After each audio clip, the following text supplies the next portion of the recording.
Speaker.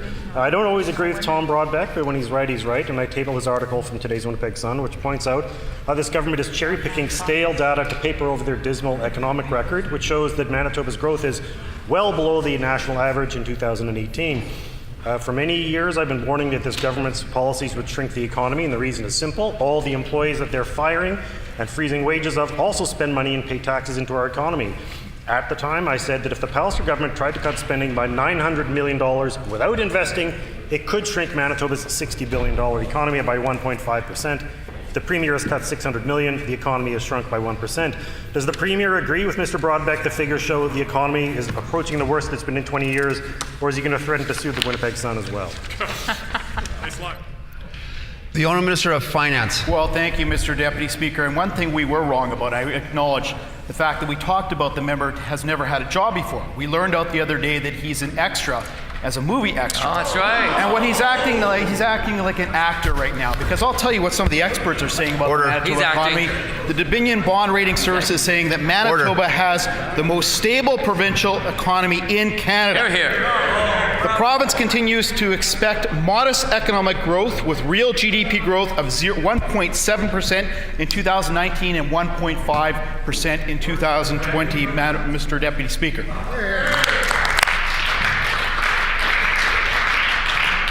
The Honourable Leader of the Second Opposition on a supplementary question. Thank you, Mr. Deputy Speaker. We've often said this government is running two sets of books, whether it's health, education, or infrastructure. If there's one consistent theme, is that they overpromise and underdeliver.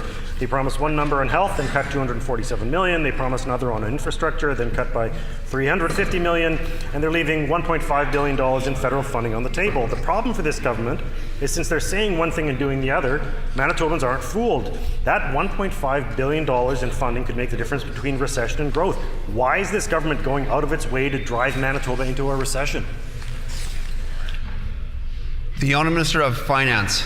Well, thank you, Mr. Deputy Speaker, and I can tell you that the Manitoba economy, in terms of the private sector growth, I know the Leader of the Second Opposition as well as the Leader of the Opposition don't like to hear about private sector growth, but in Manitoba, over the last 2 years, Manitoba has generated more than 14,000 new private sector jobs.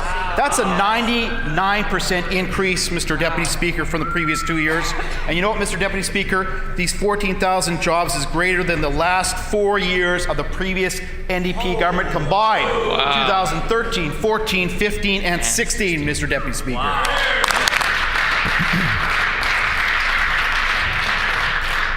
The Honourable Leader of the Second Opposition on a final supplementary question. Mr. Deputy Speaker, Canada and Manitoba face extremely serious economic issues. 56% of Manitobans are $200 a month away from insolvency, and this government's policies of deliberately firing people, refusing to invest, and shoving costs onto those who can least afford it is going to bankrupt people and businesses. That's not how you grow the economy. The world has changed, but this government is stuck in the past. I table a report by World Bank Chief Economist Paul Romer from 2016. He makes it crystal clear. The last 30 years of economics that this government follows has been a sham, and it's getting worse. Is this government ever going to actually invest the money that the federal government has promised to share, or will they continue to ignore the evidence and just keep cutting? The Honourable Minister of Finance. Thank you, Mr. Deputy Speaker. You know, I question the fact, the member brings up the stats of the fact that the average Manitobans, 56% of Canadians, I think it is, only have $200 of expendable income. You know what's a good cure for that? It's reducing the PST, so people have more money in their pockets. That's something the Liberals, with their federal tax and small businesses over the last years, know nothing about, Madam Speaker. We're leading the nation in Manitoba in private sector capital investment. People are coming from Raquette. We're seeing expansions of places like Simplot, expansions of places like Maple Leaf, places like Ubisoft, where we're creating important high-paying, high-research jobs here in the province of Manitoba. We're not done yet. We're on way to lead the nation in private sector capital again for a third year, Mr. Deputy Speaker.